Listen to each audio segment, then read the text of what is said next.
सभी को जय मसीह की। अगला अध्याय 2। हे मेरे पुत्र, यदि तू मेरे वचन ग्रहण करे और मेरी आज्ञाओं को मान अपने हृदय में रख छोड़े और बुद्धि की बात ध्यान से सुने और समझ की बात मन लगाकर सोचे और प्रवीणता और समझ के लिए अति यत्न से पुकारे और उसको चांदी के समान ढूंढे और गुप्त धन के समान उसकी खोज में लगा रहे, तो तू यहोवा के भय को समझेगा और परमेश्वर का ज्ञान तुझे प्राप्त होगा।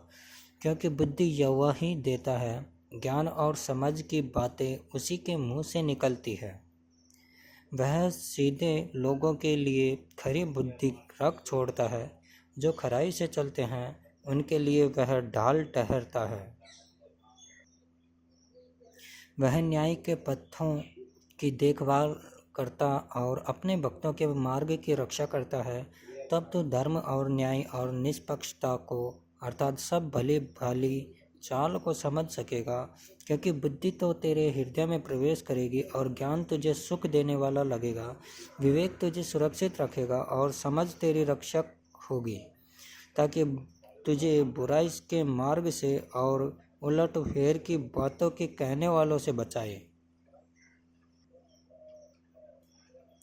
जो खराई के मार्ग को छोड़ देते हैं ताकि अंधेरे मार्ग में चले, जो बुराई करने में आनंदित होते हैं और दुष्ट जन की उलट फेर की बातों में मगन रहते हैं, जिनकी चाल चलन टेढ़ी मेढ़ी और जिनके मार्ग बिगड़े हुए हैं। तब तू पराई स्त्री से भी बचेगा, जो चिकनी चुपड़ी बातें बोलती है और अपनी जवानी के साथी को छोड़ देती है और जो अपने परमेश्वर की वाचा को भूल जाती है। उसका घर मृत्यु की ढलान पर है और उसकी डगरें मरे हुओं के बीच पहुंचाती है। जो उसके पास जाते हैं उनमें से कोई भी लौटकर नहीं आता और न वे जीवन का मार्ग पाते हैं।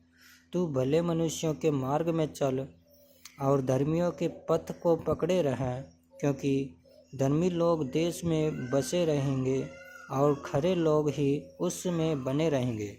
दुष्ट लोग देश में से नष्ट होंगे और विश्वासघाती उसमें से उखाड़े जाएंगे। आमीन। सबको जय मसीह।